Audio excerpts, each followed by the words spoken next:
வணக்கம் மக்களே, நாம் இந்த ஆரோக்கியமான பதிவில் நம்மளுடைய எலும்புகளை பலம் பெற வைத்துக் கொள்வதற்கு நம்ம என்னென்ன மாதிரியான ஆரோக்கியமான உணவுகளை எடுத்துக்கொள்ள வேண்டும், என்னென்ன மாதிரியான ஆரோக்கியமற்ற உணவுகளை தவிர்க்க வேண்டும் அப்படின்றத பற்றி பார்க்க போகிறோம்.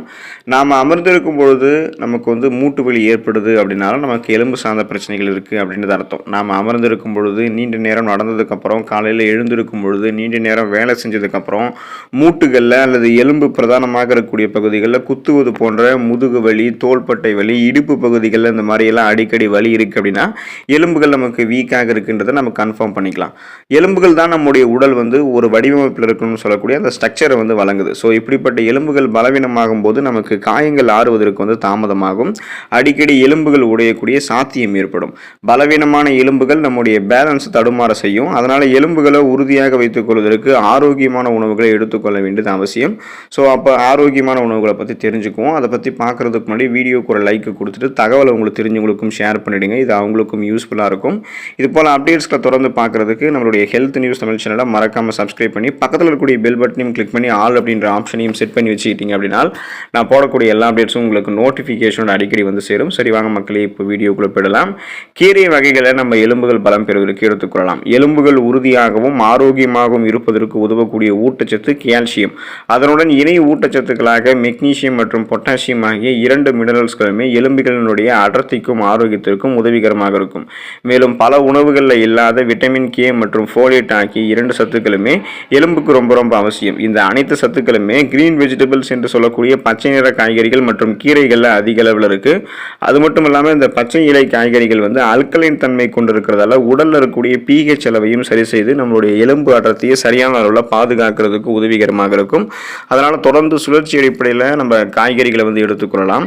அதே போல நம்ம இப்போ காய்கறிகள்லாம் சாப்பிடணும், தினமும் நம்மளுடைய உணவுகளை சேர்த்துக்கொள்ளலாம். காய்கறி சூப்பெல்லாம் எடுத்துக்கலாம். இதே கீரைகளை நம்ம எடுத்துக்கிறோம் அப்படின்னா சுழற்சி அடிப்படையில் வாரத்தில் ஒரு தடவையாவது ஒரு வெரைட்டி ஆஃப் கீரையை எடுத்துக்கொள்ளும் போது எலும்பு ஆரோக்கியத்தை அது உறுதி செய்யும். பால் மற்றும் பால் பொருட்களை எலும்புகள் பலம் பெறுவதற்கு எடுத்துக்கொள்ளலாம். எலும்புகள் ஆரோக்கியம் அப்படின்னு சொன்னாலே கால்சியம் தான் அதனுடைய அடிப்படை ஊட்டச்சத்து அப்படின்றது நம்ம எல்லாருக்குமே ஞாபகம் வரும். அது உண்மைதான். உடலில் கால்சியம் சத்து குறைபாடு நமக்கு ஏற்பட்டுச்சு அப்படின்னா எலும்புகளினுடைய அடர்த்தி குறைவதோடு மட்டுமல்லாமல் எலும்புகளை அது பலவீனமாக்கி எளிதில் உடைஞ்சு போக வச்சிடும். இதனால தான் வளரக்கூடிய குழந்தைகளுக்கெல்லாம் அவங்க வளரக்கூடிய பருவத்தில் பால் அதிகம் நிறைந்திருக்கக்கூடிய உணவுகள் கொடுப்பாங்க. அனைத்து வகையான மில்க் ப்ராடக்ட்ஸ், பால் பொருட்களுமே கால்சியம் சத்து நிறைந்திருக்கு. பால், வெண்ணெய், தயிர், பன்னீர் அப்படின்னு உடலுக்கு தேவையான கால்சியம் சத்தை நம்ம மில்க் ப்ராடக்ட்ஸ்லேருந்தே அதிகமாக பெறலாம். ஸோ பால் பொருட்கள் அலர்ஜி எனக்கு அப்படின்னு சொல்கிறவங்கலாம் தாவரங்களிலிருந்து பெறக்கூடிய பால் வகையின் மூலமாக தங்களுடைய உடலுக்கு தேவையான கால்சியம் சத்தை பெறலாம். ஸோ இதுக்கு ஒரு சிறந்த எடுத்துக்காட்டு பாதாம் பால். இதை எடுத்துக்கொள்ளும் போது எலும்புகள் பலம் பெறும். கடல் உணவுகள் மற்றும் மீன்கள் எலும்புகள் பலம் பெறுவதற்கு உதவி புரியும். அதாவது சீ ஃபுட்ஸு, ஃபிஷ்ஷு இதெல்லாம் நம்ம எடுத்துக்கொள்ளலாம். வாரத்தில் ஒரு தடவையாவது தொடர்ந்து எடுத்துக்கொள்ளணும். கடல் உணவுகளில் பொதுவாக அதிக மினரல்ஸ்கள் இருக்கிறதாக கூறப்படுது. ஆனால் எலும்புகள் உறுதியாவதற்கு தேவையான விட்டமின் டி சத்து கடல் உணவுகளில் அதிகமாக இருக்குது. நம்மளுடைய உடல் கால்சியம் சத்து உறிஞ்சிடும் அப்படின்னா அதுக்கு விட்டமின் டி சத்து தான் தேவை. பலவிதமான கடல் உணவுகள் மற்றும் மீன்களில், ஸோ இந்த சீ ஃபுட்ஸு, ஃபிஷ்ஷில் எல்லாத்துலேயுமே விட்டமின் டி சத்தோட கால்சியம் மற்றும் ஒமேகா 3 கொழுப்பு அமிலங்கள்லாம் நிறைந்திருக்கு.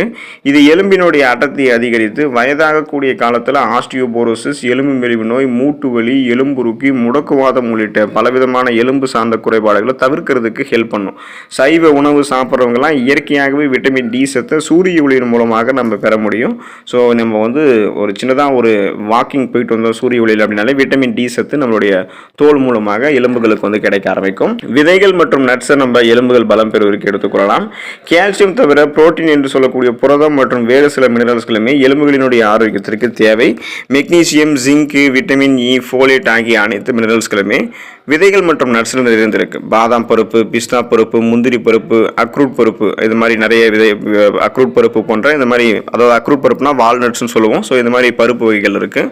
விதைகளில் சூரியகாந்தி விதைகள், ஆளி விதைகள், பூசணி விதைகள் இது எல்லாத்தையுமே நம்ம தொடர்ந்து எடுத்துக்கொள்ளும் போது நமக்கு பார்த்தோம் அப்படின்னா எலும்புகள் பலம் பெற ஆரம்பிக்கும். ஆஸ்டியோபோரோசிஸ், எலும்பு மெலிவு நோய், மூட்டு வலி, எலும்புருக்கி, முடக்குவாதம் போன்ற எந்த விதமான எலும்பு சார்ந்த பிரச்சனையும் இல்லாமல் நம்ம நலமோடு இருக்கலாம். ஆரஞ்சு பழங்கள் நம்ம எடுத்துக்கொள்ளும் போது எலும்புகள் பலம் பெறும். ஸோ பழங்களில் ரொம்ப ரொம்ப இம்பார்ட்டன்ட். இந்த ஒரு பழத்தை நம்ம எடுத்துக்கிட்டோம்னா எலும்புகள் நமக்கு பலம் பெறும். உடலுக்கு தேவையான கோலோஜன் உற்பத்திக்கு விட்டமின் சி என்று சொல்லக்கூடிய உயிர் சத்து அவசியம். ஸோ இந்த சத்து உடலினுடைய இணைக்கக்கூடிய திசுக்கள் மற்றும் எலும்பு மஜ்ஜைகள் அனைத்தையுமே உருவாகிறதுக்கான கோலோஜனை உற்பத்தி பண்ணுது. எனவே ஆரஞ்சு பழம் சாப்பிடும்போது கோலோஜன் நமக்கு உற்பத்தி ஆகும். இதன் மூலமாக எலும்பு வந்து நமக்கு பராமரிக்கப்படும். இந்த உணவுகளை நம்ம தொடர்ந்து சுழற்சி அடிப்படையில் எடுத்துகிட்டு இருக்கோம். அதுவும் பழங்களில் ஆரஞ்சு பழம்லாம் நம்ம சாப்பிட்டுட்டு இருக்கோம் அப்படின்னா எலும்புகள் நமக்கு பலமாக இருக்கும். எந்த விதமான எலும்பு சார்ந்த பிரச்சனையும் ஏற்படாது. ஆனால் நம்ம ஒரு சில உணவுகளை வந்து சாப்பிடாமல் தவிர்க்கும் பொழுதோ அல்லது முழுவதுமாகவே சாப்பிடாமல் இருக்கும்போதோ எலும்புகள் வந்து பலவீனமாக தடுக்கப்படும். ஸோ அந்த உணவுகளை பற்றி நம்ம தெரிஞ்சுக்குவோம். அந்த உணவுகளில் காஃபி வந்து முதலிடம் இருக்குது. இப்போ காஃபி வந்து உடலுக்கு வந்து புத்துணர்ச்சி தரக்கூடிய ஒரு பானம். இப்போ காஃபி கொட்டையில் வந்து 20% அளவுக்கு வந்து சிக்கரி வந்து சேர்க்கணும். தினமும் 2 கப் காஃபி வந்து நமக்கு போதுமானது. காலையில் 1 கப், மாலையில் 1 கப் எடுத்துக்கொள்ளலாம். அல்லது நம்ம வந்து அதிகமாக ஸ்ட்ரெஸ் டென்ஷனாக இருக்கும்பொழுது கூட இந்த 2 கப் காஃபியே நமக்கு போதுமானது தான்.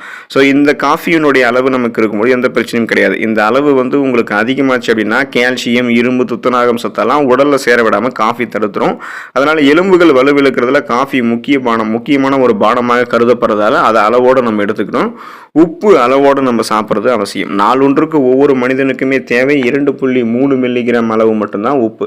இந்த அளவு அதிகரிக்கும் போது அது சிறுநீரகத்தை பாதிக்கும். அன்றாட பயன்பாட்டில் உப்பினுடைய அளவு அதிகரிச்சது அப்படின்னா நாம் நம்மளுடைய உடலில் கால்சியத்தை இழந்துக்கிட்டே இருக்கும் அப்படின்றது அர்த்தம். ஏன்னா உப்பு வந்து சிறுநீரகங்கள் வழியாக உடலில் இருக்கக்கூடிய கால்சியத்தை அதிக அளவு வெளியேற்றிடும். அளவுக்கு அதிகமாக உப்பு பயன்படுத்துபவர்கள் யாராக இருந்தாலும் அவர்களுக்கு வந்து ஆஸ்டியோபோரோசிஸ் அப்படின்னு சொல்லக்கூடிய எலும்பு மெலிவு நோய் ஏற்பட ஆரம்பிக்கும். பலவிதமான எலும்பு சார்ந்த பிரச்சனை வந்து ஏற்படும். ஸோ எந்த விதமான ஆரோக்கியத்தில் வந்து பிரச்சனை இல்லாதவர்களுக்கு தான் இந்த அளவு. ஸோ இப்போ உங்களுக்கு ஏதாவது பிபி ப்ராப்ளம், சுகர் ப்ராப்ளம் இருக்குது அப்படின்னா உங்களுக்கு வந்து ஒரு உப்பினுடைய அளவு பரிந்துரைச்சிருப்பாங்க. அந்த அளவுக்கு நீங்கள் வந்து எடுத்துக்கொள்வதே உங்களுக்கு நல்லது. வெள்ளை சர்க்கரை எடுத்துக்கொள்ளும் போது நம்மளுடைய எலும்புகள் வந்து பலவீனமாக தடுக்கப்படும். அதாவது வெள்ளை சர்க்கரையை அளவோடு சாப்பிடணும். இப்போ நீங்கள் அளவுக்கு அதிகமாக சாப்பிட்டீங்கன்னா உங்களுடைய எலும்புகள் வந்து பலவீனமாயிடும். தொடர்ந்து நம்ம 30 - 40 கிராம் வரைக்காவது வெள்ளை சர்க்கரை எடுத்துக்கிட்டு தான் இருக்கும். பெரும்பாலானவர்கள் ஆஸ்டியோபோரோசிஸ் என்று சொல்லக்கூடிய எலும்பு சார்ந்த நோய்களுக்கு உள்ளாதல இந்த வெள்ளை சர்க்கரைக்கு அதிக பங்கு இருக்குது. வெள்ளை சர்க்கரை எலும்புகளை உருக்குலைக்க செய்வதில் முதலிடமே இருக்குது அப்படின்னு சொல்லலாம். அன்றாடம் நம்ம இனிப்பு எடுத்துக்கொள்ளும் போது அதனுடன் இணை ஊட்டச்சத்துக்களை வந்து நம்ம சேர்த்துக்கிட்டே இருக்கோம் அப்படின்னா நமக்கு எலும்பு சார்ந்த பிரச்சனை ஏற்படாது. இல்லை நம்ம சர்க்கரை மட்டும்தான் அதிகமாக சேர்த்துட்டு இருக்கோம் அப்படின்னா இது எலும்புகளுக்கு தான் முதல்ல தீமை செய்யும். இது குறிப்பாக நீரிழிவு, புற்றுநோய் போன்ற நோய்களையுமே வரவழைச்சிரும் அப்படின்றத நீங்கள் மறந்துடாதீங்க. செயற்கை குளிர்பானங்கள் நாம் எடுத்துக்கொள்ளக்கூடாத ஒன்று இந்த செயற்கை குளிர்பானங்கள். 200 மில்லி அளவு சோடாவில் 10 டீஸ்பூன் சர்க்கரை சேர்க்கப்படக்கூடிய செயற்கை பானங்கள் நம்மளுடைய உடலுக்கு என்ன நன்மைகள் தரும்னு நீங்கள் எதிர்பார்க்குறீங்க? 1% கூட இது நம்மளுடைய உடலுக்கு வந்து நன்மைகளை தரவே தராது.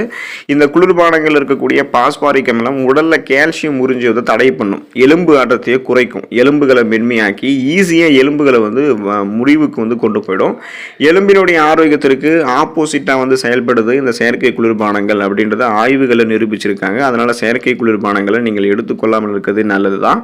ஆல்கஹால் நீங்கள் எடுத்துக்கொள்ளக்கூடாத ஒன்று. ஸோ ஒரு சில பேர்லாம் என்ன பண்ணுவாங்கன்னா ஆல்கஹால் கொஞ்சமாக எடுத்துக்கிட்டோம்னா நமக்கு ஆரோக்கியம் அப்படின்னு நினச்சிக்குவாங்க.